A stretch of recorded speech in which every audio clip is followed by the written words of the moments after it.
Some say he's the Messiah, descended from heaven. From our point of view, he's perfect. He's all love. Even if you're the most hardened skeptic, you will reap the benefits of a transformed world. Others say he could be the false prophet the Bible warned about.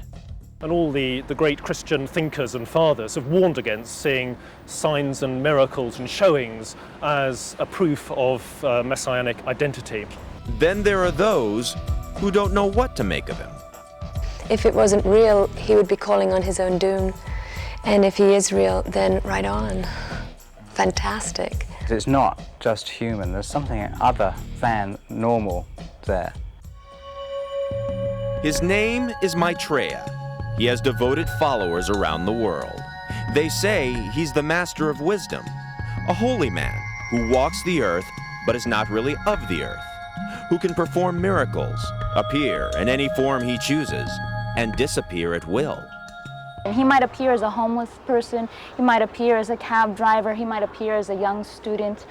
Maitreya first made himself known to the world back in 1977 through this man, Benjamin Creme. Benjamin Creme is a painter who lives in London. He also claims to be able to channel Maitreya's spirit wherever he may be in the world. Mr. Creme says that Maitreya is a wondrous entity from the Himalayas with a mission to save the world. He comes for all humanity, whether they're religious or not religious, it doesn't make any difference.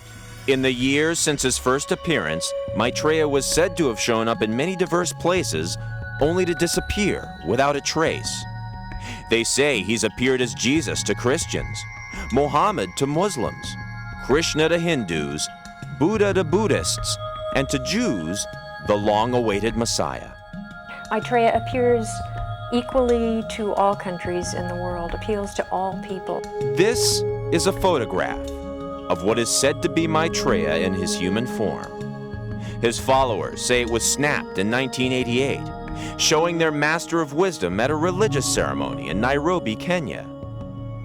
But they say he's been very busy around the world in the time since, responsible for miracles like apparitions of the Virgin Mary, crosses of light, even mysterious crop circles predicting major world events like the Wall Street crash. He predicted the end of the Cold War. He predicted the breakup of the Soviet Union. He predicted the release of Nelson Mandela. But where is Maitreya now? Benjamin Creme says he's living in London, in a crowded Asian neighborhood. We went to London in search of clues. I've never met him or seen him, but there are too many stories and rumours for it not to be true. I can't tell much about this subject, you see, I'm not allowed. Why is that? Can you tell me where he lived here or who he is? No, I can't mention nothing on this issue at the moment, I'm sorry. We also followed up reports Maitreya was showing up to very unlikely people in New York City. The person who meets Maitreya senses a very profound and potent spiritual awareness in that chance meeting. But it was thousands of miles away in Los Angeles that we found people who claim to have seen Maitreya in person. They're not members of the loose-knit Maitreya church that thrives in this city. They are a wealthy couple who live in Malibu, David Tickle and his wife Ann. David Tickle is a well-known record producer. He's worked with the likes of U2, Peter Gabriel, and the artist formerly known as Prince. I finally got a phone call saying, Maitreya really would like to see you. He'll do anything that you want for you to see him. David Tickle says he thinks Maitreya wanted to meet him because of his spirituality and his connections in the media.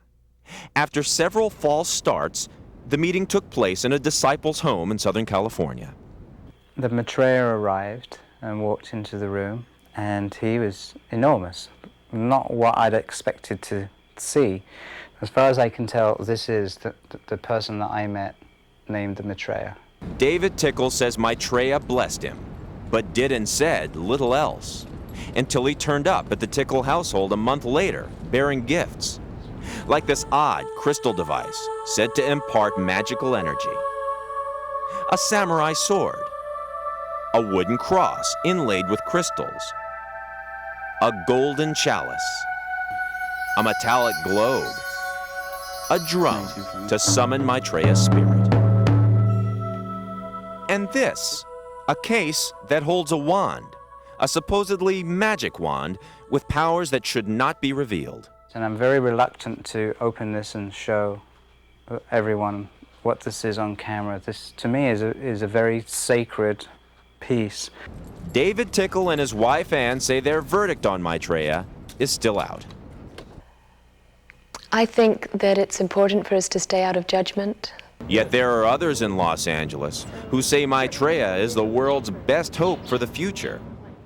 John Darnell and Lynn Gertlestone are part of a group called Share International, the World Wide Web of Maitreya believers. The miracle that goes on, the hope he gives, you know, the world's not going to end. That's basically what I like. And when you get out there and you start doing things for other people, there is a joyousness that begins to build in you. The followers insist a day of declaration is near, that Maitreya will soon appear on television and speak to the world, telepathically. Well, he's going to speak to the whole world. You'll see him, but he won't speak through his voice, through his mouth. He'll speak through your mind. Disciples say the message will follow the fulfillment of a Maitreya prophecy, the collapse of the world's economy. Maitreya will offer a solution. You really have two choices. Continue as you are in the old, selfish, greedy, competitive ways of the last 2,000 years, or accept that humanity is one, that we're brothers and sisters of one humanity under the one God, and redistribute the resources of the world more equitably. But really, there's only one man who can answer any of these questions. And he's out there, somewhere, among us.